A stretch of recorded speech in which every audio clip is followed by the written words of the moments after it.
So within these fires, right, there's three main factors of what has happened or what could have happened.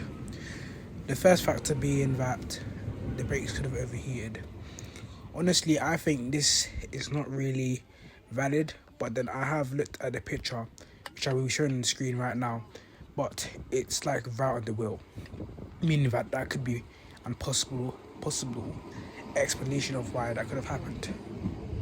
But even if this is the reason why, this has happened quite frequently, and only with the same subclass of trains being the 466, not even the closely related 465-9, which is in this video passing right now, or the 465-2s, which are now in storage. Only one 465-2 was reported to catch on fire, which was a third rail shoe fire, meaning that something hit the third rail and then sparked light. But within the 466, it's happened quite a few times, maybe even heading into double digits. Obviously, all trains will have their little, they'll have their little flaws to them, but these trains definitely have a flaw relating to their age, because they're becoming frequent now as of their age. I know a few 465 and 466 fires, but recently it's only been the 466, and it's a bit concerning now. Somebody needs to check these units. They need to, make a little maintenance check on them, where obviously these fire risks are less at risk. Because obviously the 465-9s, which are very similar, if not almost the same as the 466s, but these problems have not occurred with them, even though they're even older than the 465-9. But really and truly, we can all agree now that something with these units and their age is resulting to these incidents, or just something within the maintenance process where it's just not making trains safe in a way they can run perfectly fine without either overheating or catching a light or catching fire. Because some things, obviously, especially with the 466s, some things that's not right with them. As this has become common now. This happened almost just over a year ago, and it's definitely down to happen again. But some 466s will be leaving us soon in February next year, which means it'll become a bit more less likely, but it still could become likely.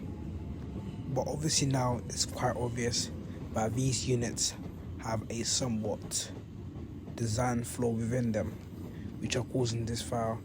And I'm pretty sure if they do have wooden third rail shoes and wooden brakes, that's obviously the reason why they're catching a light.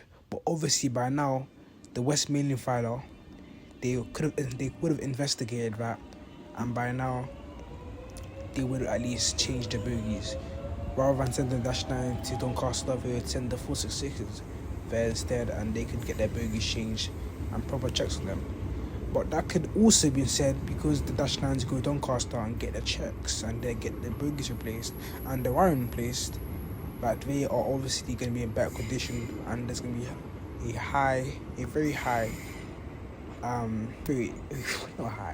very less likely chance of them having an incident or catching on fire or just something going wrong within them. Obviously, 465-9s do get their own problems. They're creaky, they often get motor failures. Well, I haven't seen one get a motor failure in quite a long time, but they do.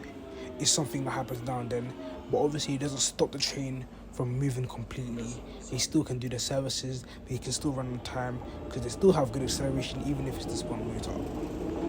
Now, you may be wondering why I have the 1996 lock in the background. Well, this is another point of mine.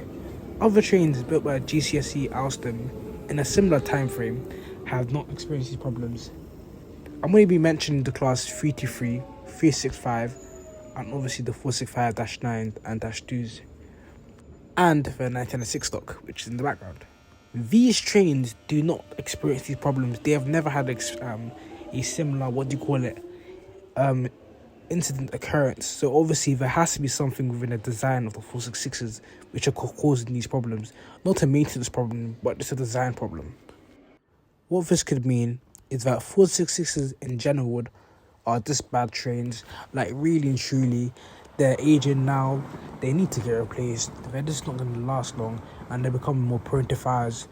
It's not really a maintenance problem, but it could be a problem with the train aging in a way where maintenance is going to be even more higher, and it's just not going to work for it. You just need to replace the train at all cost. Now, I'm going to finish off the video by just saying that I do like these trains, and really and truly, as an honest person, I'm not going to glaze these trains. I'm going to just be strictly honest. These trains need to get replaced. They're just not going to last long. They're just something with them. They just need to get, either they need to get fixed to a point where most of the materials are replaced, or we just get new trains in general, because these are just not lasting long.